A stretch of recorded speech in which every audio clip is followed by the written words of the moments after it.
اعوذ باللہ من الشیطان الرجیم بسم اللہ الرحمن الرحیم رب اشرح لی صدری ویسر لی امری واحلل عقدۃ من لسانی یفقہوا قولی ربی یسر ولا تعسر وتمم بالخیر آمین یا رب العالمین۔ آج کے سبق میں ہم انشاءاللہ تعالیٰ سورۃ البقرہ کی آیت نمبر 144 کو گرامیٹیکلی انالائز کریں گے۔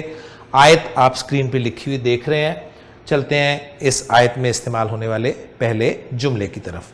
پہلا جملہ آپ دیکھ رہے ہیں کہ اللہ تعالیٰ نے فرمایا کہ قد نرا تقلب وجہک فی السماء۔ قد ایک حرف سے یہ جملہ شروع ہو رہا ہے اور ہم جانتے ہیں کہ قد کو حرف تحقیق کہا جاتا ہے اور یہ فعل ماضی سے پہلے آتا ہے اور فعل ماضی میں زور پیدا کرنے کے لیے استعمال ہوتا ہے، یا پھر یہ فعل ماضی کو ماضی قریب کے معنی میں تبدیل کر دیتا ہے۔ لیکن قد کے بعد ہم اگر نظر ڈالیں لفظ پر تو وہ ہمیں لفظ نظر آ رہا ہے نرا۔ نرا جو ہے یہ فعل مضارع ہے جس میں نون آپ کی علامت مضارع ہے، اور پھر مادے کے دو حروف آپ کو نظر آ رہے ہیں را اور یا، اور ہم یہ بات اچھی طرح جانتے ہیں کسی بھی فعل کے مادے کے دو حروف کبھی بھی نہیں ہو سکتے، تین حروف کم سے کم ہوتے ہیں، اور اگر دو حروف نظر آئیں تو ایک حرف جو ہے وہ ڈراپڈ ہوتا ہے، گرا ہوا ہوتا ہے، اور وہ گرا ہوا حرف کون سا ہوتا ہے؟ وہ یا تو واو ہوتا ہے یا ہوتا ہے۔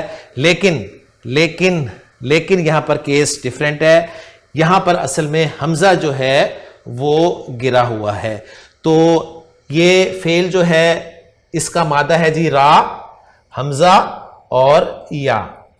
با فتح یفتح سے استعمال ہوتا ہے تو نارمل یہ بنے گا جی را یا یرعیو، اور ماضی میں تو پھر یہ ویسے ہی رعا رہتا ہے، لیکن مضارع میں جو یرعیو ہے، جیسے میں آپ کے سامنے اس کو لکھتا ہوں، یہ جیسے آپ کا یرعیو ہے، تو یہاں پر حمزہ کیا کرتا ہے جی؟ حمزہ اپنی حرکت را کو پیچھے دے کر غائب ہو جاتا ہے، تو پھر یہ کیسے بن جاتا ہے؟ یہ بن جاتا ہے جی یرا اور یو، تو یرعیو پہ پھر جب قواعد اپلائی کیے جاتے ہیں تو یہ بن جاتا ہے جی آپ کا یرا۔ تو رعا یرا اس کے معنی رویت، جب اس کا مصدر ہوتا ہے تو اس کے معنی ہوتے ہیں دیکھنا، اور نرا جمع متکلم کا صیغہ ہے تو لفظی ترجمہ ہوگا جی ہم دیکھتے ہیں، ہم دیکھ رہے ہیں، یا ہم دیکھیں گے۔ قد نرا، اب جیسے ہم نے دیکھا کہ قد تو ماضی کے ساتھ آتا ہے، تو یہاں مضارع کے ساتھ قد کیا کر رہا ہے؟ تو مضارع کے ساتھ قد جو ہے یا تو تقلیل کے لیے آتا ہے، تقلیل کہتے ہیں کبھی کبھار، کبھی کبھار کے معنی دیتا ہے، یا پھر تکثیر کے لیے آتا ہے، تکثیر کے معنی ہے بار بار، تو یہاں پر بار بار کا مفہوم ہوگا، تو یہاں پر قد جو ہے تکثیر کے لیے استعمال ہوا ہے۔ قد نرا، ہم بار بار دیکھ رہے ہیں، ہم بار بار دیکھ رہے ہیں۔ بار بار کیا دیکھ رہے ہیں؟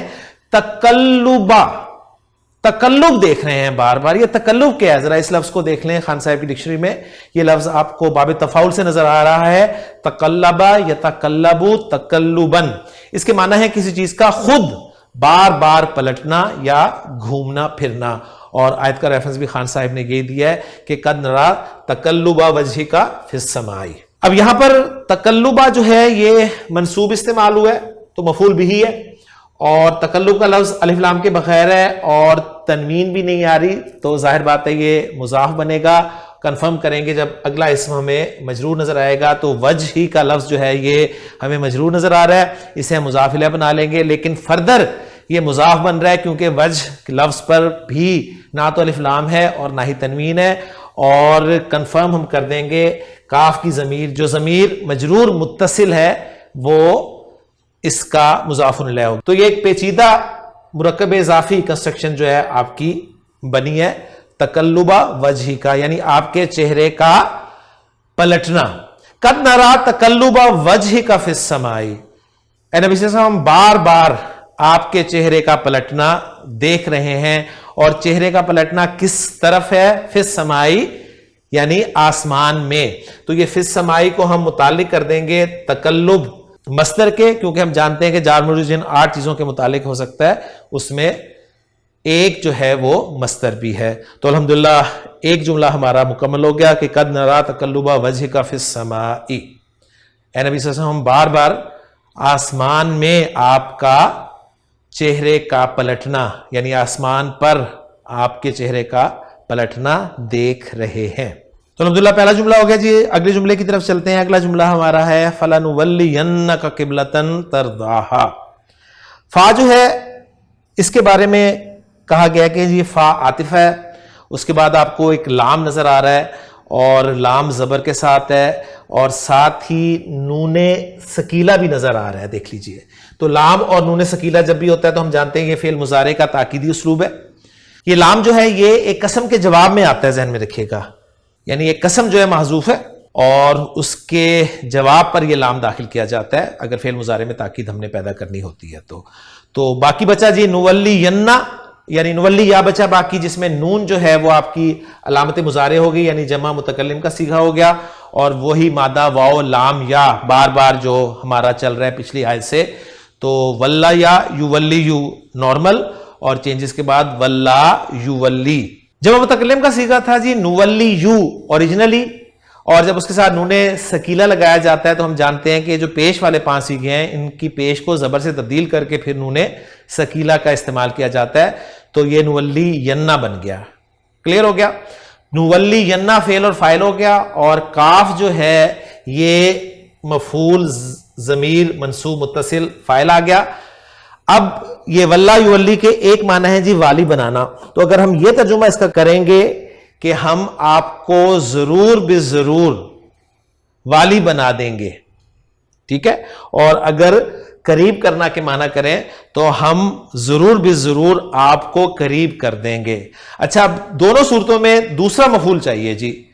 والی بنا دیں گے آپ کو, کس کا والی بنا دیں گے, اور قریب کر دیں گے آپ کو, کس کے قریب کر دیں گے. تو دوسرا مفعول آ رہا ہے قبلتن کی صورت میں. قبلتن یہ مفعول ثانی ہے جی, اور پھر ہم ترجمہ کریں گے ہم آپ کو والی بنا دیں گے ایک ایسے قبلے کا, یا آپ کو قریب کر دیں گے ایک ایسے قبلے کی طرف. اور ایسے کا ترجمہ میں کیوں کر رہا ہوں, ماشاءاللہ آپ جانتے ہیں کہ یہ نکرہ استعمال ہوا ہے اور نکرہ موصوفہ ہے, اور اس نکرہ موصوفہ کے بعد صفت آ رہی ہے ایک جملہ فعلیہ کی صورت میں جو کہ ہے ترداہا. ترداہا میں اگر آپ اس کو انالائز کریں تو تردا اور ہا کے ساتھ یہ ایک جملہ آپ کے سامنے موجود ہے جس میں تا علامت مضارع ہے اور را ضاد اور یا یہ مادہ ہے جی. را ضاد اور واو مادہ ہے. رضیہ یردا, راضی ہونا, پسند ہونا. تو تردا یہ یعنی یردا یوں تھا نا, چینج کے بعد یردا ہوا اور حاضر کا صیغہ یعنی واحد مذکر حاضر کا صیغہ تردا بن گیا.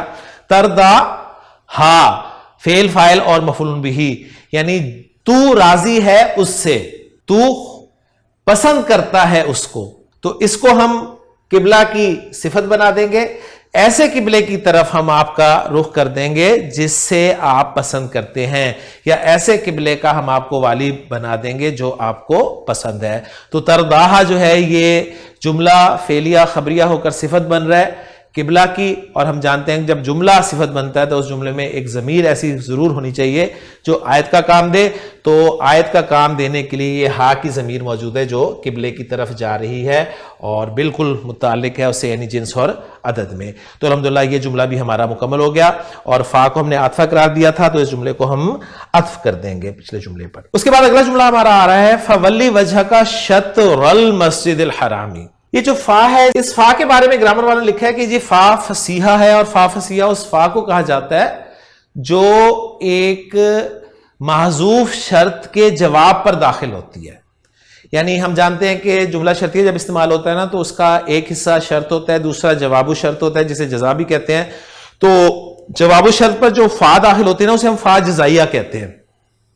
کلیئر ہو گیا؟ یہ اس صورت میں ہوتی ہے جب شرط والا جملہ موجود ہو. اگر شرط والا جملہ محذوف ہونا تو وہی فا جزائیہ جو ہے اس کو فا فصیحہ کہا جاتا ہے. صحیح؟ تو گویا کوئی شرط جو ہے یہاں پر محذوف ہے اور اس کے جواب میں جو جملہ آ رہا ہے یعنی جسے ہم جزا کہہ رہے ہیں اس پہ یہ فا داخل ہے جسے فا فصیحہ کہا جا رہا ہے. فا ولی, ولی جو ہے فعل امر ہے اسی ولا یا یولیو مادے سے, بس لفظی ترجمہ ہوگا آپ موڑ لیں, آپ پھیر لیں. کیا پھیر لیں؟ وجہ کا کو, اپنے چہرے کو. وجہ کا مضاف مضاف الیہ ہو کے مفعول بھی ہو گیا. شطر المسجد الحرامی. اب یہ شطر المسجد الحرامی پر اگر ہم غور کریں تو المسجد الحرامی جو ہے یہ آپ کا مرکب توصیفی ہے کیونکہ چاروں اعتبارات سے مطابق ہے، تو یہ موصوف ہو گیا اور یہ صفت ہو گئی، اور موصوف اور صفت مل کر یہ مضاف الیہ بن گیا شطرہ کا، ٹھیک ہے، اور شطرہ جو ہے اپنے مضاف الیہ سے مل کر یہ کیا بن رہا ہے، تو اس کے لیے ہمیں شطر لفظ کو ذرا دیکھنا پڑے گا. تو شطر لفظ کے لیے ہمیں خان صاحب کی ڈکشنری میں ملا جی شین تو را مادہ باب نصر ینصرو سے استعمال ہوتا ہے، شطرہ یشترو شطرن، اس کے معنی ہے جی کسی چیز کو دو برابر حصوں میں تقسیم کرنا، اور شطر کے معنی ہے کسی چیز کا نصف یا وسط. پھر کسی چیز کی سمت کے لیے بھی یہ آتا ہے، کلیئر ہو گیا، تو سمت کے معنی میں یہ استعمال ہوگا. تو سمت جو ہے اس میں جگہ کا مفہوم ہے، تو گویا ہم اس کو ظرف یا مفعول فی یہاں پر کہہ سکتے ہیں. تو شطرہ جو ہے یہ ظرف ہو گیا، اور المسجد الحرام جو ہے یہ مضاف الیہ ہو گیا. ظرف اپنے مضاف الیہ سے مل کر متعلق ہو گیا ولی فعل کے، ولی فعل اپنے فاعل مفعول بہ اور متعلق سے مل کر یا مفعول فی سے مل کر یہ جملہ آپ کا انشائیہ ہو گیا، کیونکہ جواب الشرط جو ہے یہ آپ کا فعل امر کے ساتھ آ رہا ہے. اور یاد رہے کہ شرط جو ہے وہ محذوف ہے. اور ترجمہ کریں گے آپ پھیر دیں اپنے چہرے کو مسجد حرام کی طرف، مسجد حرام کی سمت. اس کے بعد اگلے جملے کی طرف چلتے ہیں جی. اگلا جملہ ہے وَحَيْثُ مَا كُنْتُمْ فَوَلُّوا وُجُوهَكُمْ شَطْرَهُ. واو یہ استنافیہ قرار دیا جائے گا، اور واو استنافیہ کی وجہ سے یہ جملہ جو ہے ہمارا مستانفہ بن جائے گا، لا محل لہا من الاعراب کی کیٹیگری میں چلا جائے گا. حیث ما یہ جو ہے اکٹھا لکھا جاتا ہے، اور حیث آپ کو پتہ ہے کہ ایک اسم ہے اور ظرف کے معنی دیتا ہے، اور ما اس کی تاکید کے لیے استعمال ہوا ہے، یعنی جہاں کہیں کا ترجمہ ہم کریں گے. حیث ما کنتم، جہاں کہیں بھی تم ہو. تو کنتم پہ اگر ہم بات کریں تو کن تم میں کانا فعل ناقص ہے، اور کن تم میں تم جو ہے ضمیر مرفوع متصل، یہ اس کا اسم ہے. کانا اپنے اسم اور کانا کی خبر جو ہے وہ نہیں ہے، تو کانا کی خبر جو ہے وہ حیث ما مقدم یعنی ظرف یا مفعول فی کو ہم اس کی خبر بنا لیتے ہیں. ٹھیک ہو گیا؟ تو کانا اپنے اسم اور خبر کے ساتھ مل کر یہ شرط بن گیا. حیث ما کنتم، تم جہاں کہیں بھی ہو. تو جواب شرط آ رہا ہے جس پر فا داخل ہے، اور فا آپ کو پتہ ہے ان جگہوں پہ داخل ہوتا ہے جہاں واجب ہے فا کا داخل ہونا، اس میں سے ایک جگہ جو ہے وہ فعل امر ہے. تو یہاں پر آ رہا ہے ولو. ولو فعل امر ہے جی، جمع مذکر کا صیغہ ہے جس میں واو جو ہے ضمیر مرفوع متصل اس کا فاعل ہے. فولو پس تم پھیر لو، کیا پھیر لو؟ وجوہکم کو، اپنے چہروں کو پھیر لو. وجوہکم مضاف مضاف الیہ مفعول بہ، اور کہاں پھیر لو؟ شطرہ، اس کی سمت، اس کی طرف پھیر لو. اور یہ ہا کی ضمیر جو ہے یہ جا رہی ہے آپ کی مسجد حرام کی طرف. تو الحمدللہ یہ شرط اور جواب شرط سے مل کر ہمارا ایک جملہ شرطیہ بن گیا، اور واو کو استنافیہ مانا تھا تو واو کی وجہ سے یہ جملہ مستانفہ بن گیا، اور جملہ مستانفہ ہم جانتے ہیں لا محل لہا من الاعراب کی کیٹیگری میں چلا جائے گا. اس کے بعد اگلا جملہ ہے جی وَإِنَّ الَّذِينَ أُوتُوا الْكِتَابَ لَيَعْلَمُونَ أَنَّهُ الْحَقُّ مِن رَّبِّهِمْ. یہ واو پھر استنافیہ مانا گیا ہے، اور پھر جملہ مستانفہ قرار دیا جائے گا، اور لا محل لہا من الاعراب کی کیٹیگری میں چلا جائے گا. اس کے بعد اگلا لفظ آ رہا ہے جی انا، اور انا ہم جانتے ہیں کہ حرف از حروف مشبہ بالفعل ہے جس کا ایک اسم ہوتا ہے اور ایک خبر ہوتی ہے، اور اس کا اسم جو ہے منصوب ہوتا ہے. تو یہاں پر اس کا اسم جو ہے وہ الذین کی صورت میں آ رہا ہے، اور الذین ہم جانتے ہیں اسم موصول ہے، کبھی اکیلا نہیں آتا، ہمیشہ اپنے صلے کے ساتھ مل کر جملے کا کوئی نہ کوئی پارٹ بنتا ہے. تو الذین اپنے صلے یعنی اوت الکتابہ کے ساتھ مل کر جو ہے یہ انا کا اسم بن رہا ہے، ذہن میں رکھیے گا. تو الذین اوت الکتابہ وہ لوگ یعنی وہ جنہیں کتاب دی گئی. الذین اسم موصول ہو گیا. اوت الکتابہ کو انالائز کریں تو اوتو جو ہے فعل ماضی کا صیغہ ہے، حمزہ تا یا مادہ باب فعل، آتا یا یؤتی یو ایتاءن دینا کے معنی میں آتا ہے، اور دو مفعول ڈیمانڈ کرتا ہے، کسی کو دینا اور کوئی چیز دینا. تو اوتو جو ہے یہ فعل ماضی کا صیغہ ہے، جمع مذکر غائب کا صیغہ، انہیں دی گئی. تو اوتو کے اندر جو واو ہے یہ واو سیان کلر میں ہے، اس کا نائب فاعل ہے. انہیں دی گئی، کیا دی گئی؟ الکتابہ. الکتابہ جو ہے اس کا مفعول بہ ہے. تو یہ دو مفعول جو آتے تھے اس میں سے ایک کو پھر نائب فاعل بنا دیا جاتا ہے اور دوسرے کو مفعول بہ ہی رہنے دیا جاتا ہے.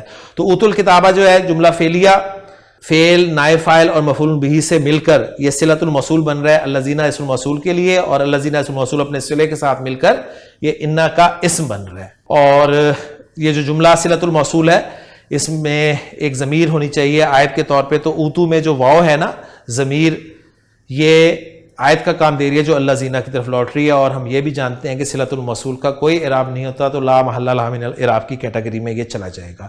اب انا کی ہمیں خبر چاہیے، انا کی خبر آ رہی ہے کہ لَيَعْلَمُونَ أَنَّهُ الْحَقُّ مِن رَبِّهِمْ، یہ پوری انا کی خبر آ رہی ہے جی، اور ہم جانتے ہیں کہ انا کی خبر پر زور کے لیے جو ہے وہ آپ لام داخل کرتے ہیں، تو یہ لام جو ہے یہ لام مزالقہ کہلاتا ہے، ٹھیک ہے، تو یہ داخل ہوا ہے۔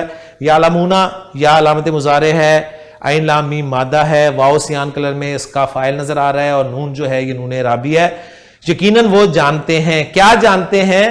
وہ جانتے ہیں انہ الحق من ربہم، انہ الحق من ربہم، اس کو انالائز کریں گے، یعنی یعلمون فعل اور فاعل ہو گیا اور ہمیں مفعول بھی چاہیے، تو وہ یہ جانتے ہیں انہ الحق من ربہم، جس میں انہ جو ہے وہ حرف از حروف مشبہ بالفعل ہو گیا، اس کا بھی ایک اسم ہے اور ایک خبر ہے، تو یہ جو اٹیچڈ ہا کی ضمیر ہے، ضمیر منصوب متصل، یہ اس کا اسم ہے، اور خبر آ رہی ہے اس کی الحق، اور خبر معرفہ آ رہی ہے، تو ترجمہ کریں گے کہ یہی حق ہے، صحیح، یہی حق ہے، من ربہم، ان کے رب کی طرف سے۔ الحق معرفہ ہے، اور اس معرفہ کے بعد جار مجرور آ رہا ہے من ربہم، تو اس جار مجرور کو ہم الحق کے لیے حال بنا دیں گے، تو الحق ذو الحال ہو گیا۔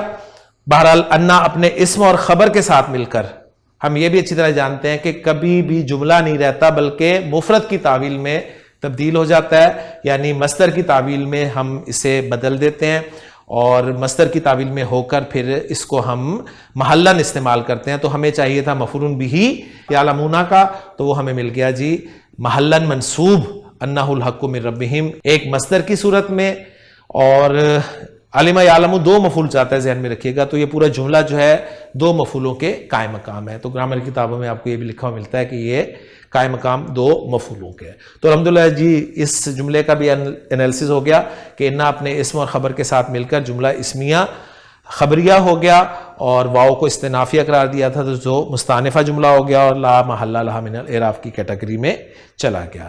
اب چلتے ہیں جی اگلے جملے پر، جس جملے پر ہماری یہ آیت نمبر 144 مکمل ہو رہی ہے، اور وہ ہے وَمَا اللَّهُ بِغَافِلٍ عَمَّا يَعْمَلُونَ۔ واو کو پھر استنافیہ مانا جائے، اور ما جو ہے آپ کا نافیہ ہے، اور ما نافیہ بلکہ یہ ما جو ہے آپ کا ما حجازیہ کہلائے گا۔ ما حجازیہ وہ ما ہوتا ہے جو جملہ اسمیہ کے شروع میں آتا ہے، لیسا کی طرح عمل کرتا ہے، اور حجاز والوں کی لغت کے مطابق جملہ اسمیہ کی خبر کو نصب دیتا ہے۔ تو اس کا ایک اسم ہوگا، اس کا اسم مرفوع ہوتا ہے جو کہ آپ کو اسم جلالہ کے طور پہ نظر آ رہا ہے، اور خبر جو ہے اس کی منصوب ہوتی ہے، اور اس خبر پر تاکید کے لیے، زور پیدا کرنے کے لیے بعض اوقات حرف جر با کا داخلہ کیا جاتا ہے۔ تو اصل میں یہ تھا وَمَا اللَّهُ غَافِلًا، اللہ غافل نہیں ہے، اور زور دینے کے لیے با حرف جر داخل کیا گیا جسے با زائدہ کہا جاتا ہے، یعنی اس کو ہم گرامیٹیکلی نہیں لیں گے، یعنی یہ نہیں کہیں گے کہ اسم جلالہ جو ہے وہ ما کا اسم ہے، اور بھی غافلن جو ہے یہ جار مجرور جو ہے یہ خبر ہے، ایسے نہیں کہیں گے، ٹھیک ہے، بلکہ کہیں با حرف جر زائدہ ہے للتاکید، اور غافلن جو ہے لفظاً ہم کہیں گے مجرور ہے، لیکن محلن یہ منصوب قرار دیا جائے گا۔ غافل اسم الفاعل ہے، تو اس کے پھر متعلق ہم اما یعملون کو کر دیں گے جو کہ جار مجرور کا مجموعہ ہے، جس میں ان حرف جر ہے، اور ما یعملون جو ہے وہ مجرور ہے۔ ما کو مصدریہ مان لیں تو ما مصدریہ ہو جائے گا، اور اس کا صلہ یعملون کی صورت میں آ جائے گا، جس میں یا علامت مضارع ہے، عین میم لام مادہ ہے، واو اس کا فائل ہے، اور نون جو ہے نون اعرابی ہے۔ تو یعملون فعل اپنے فائل کے ساتھ مل کر جملہ فعلیہ ہو کر، ٹھیک ہے، یہ ما مصدریہ کے ساتھ مل کر یہ مصدر کی تعویل میں ہو کر مجرور ہو جائے گا، محلن اسے ہم مجرور قرار دیں گے، اور ان حرف جر اپنے مجرور کے ساتھ مل کے متعلق ہو جائے گا غافلن اسم کے، ٹھیک ہے، اسم الفاعل کے، اور ما کو اگر موصولہ مانے تو بھی یعملون کو ہم صلہ بنا سکتے ہیں، اور پھر ایک آیت کا ہونا ضروری ہے یعملون میں، جس سے آپ ہا کی ضمیر کے ساتھ محذوف مان سکتے ہیں، اور اتنے حصے کا ہم ترجمہ کریں گے وَمَا اللَّهُ بِغَافِلٍ عَمَّا يَعْمَلُونَ، اور اللہ ہرگز غافل نہیں ہے اس سے جو وہ کر رہے ہیں، یا اللہ ان کے اعمال سے ہرگز غافل نہیں ہے. دونوں طریقے سے ہم اس کا ترجمہ کر سکتے ہیں. واو کو استنافیہ مانا تھا تو جملہ مستانفہ ہو گیا، اور جملہ مستانفہ لا محل لہا من الاعراب کی کیٹیگری میں چلا جائے گا. تو الحمدللہ جی آیت ہماری مکمل ہوگی. آیت کا اتھینٹک ترجمہ دیکھ لیتے ہیں. قد نرا تقلب وجهک فی السماء، یقیناً ہم تیرے چہرے کا بار بار آسمان کی طرف پھرنا دیکھ رہے ہیں. فَلَنُوَلِّيَنَّكَ قِبْلَةً تَرْضَاهَا، تو ہم تجھے اس قبلے کی طرف ضرور پھیر دیں گے جسے تو پسند کرتا ہے. وَوَلِّ وَجْهَكَ شَطْرَ الْمَسْجِدِ الْحَرَامِ، سو اپنا چہرہ مسجد حرام کی طرف پھیر لے. وَحَيْثُ مَا كُنْتُمْ، اور تم جہاں بھی ہو، فَوَلُّوا وُجُوهَكُمْ شَطْرَهُ، سو اپنے چہرے اس کی طرف پھیر لو. وَإِنَّ الَّذِينَ أُوتُوا الْكِتَابَ، اور بے شک وہ لوگ جنہیں کتاب دی گئی ہے، لَيَعْلَمُونَ أَنَّهُ الْحَقُّ مِنْ رَبِّهِمْ، یقیناً جانتے ہیں کہ بے شک ان کے رب کی طرف سے یہی حق ہے. وَمَا اللَّهُ بِغَافِلٍ عَمَّا يَعْمَلُونَ، اور اللہ اس سے ہرگز غافل نہیں جو وہ کر رہے ہیں. تو الحمدللہ جی سورۃ البقرہ کی آیت نمبر 144 ہماری مکمل ہو گئی ہے. ہم نے آیت کو تفصیل سے دیکھا، گرامیٹیکلی انالائز کیا، مشکل الفاظ کو دیکھا، اور اسی طرح ہم انشاءاللہ تعالی آہستہ آہستہ چلتے ہوئے اپنا ٹارگٹ پورا کریں گے. اگلے لیکچر میں انشاءاللہ تعالی سورۃ البقرہ کی اگلی آیت کے ساتھ آپ سے ملاقات ہوگی. سبحانک اللہم و بحمدک، اشہد ان لا الہ الا انت، استغفرک و اتوب الیک.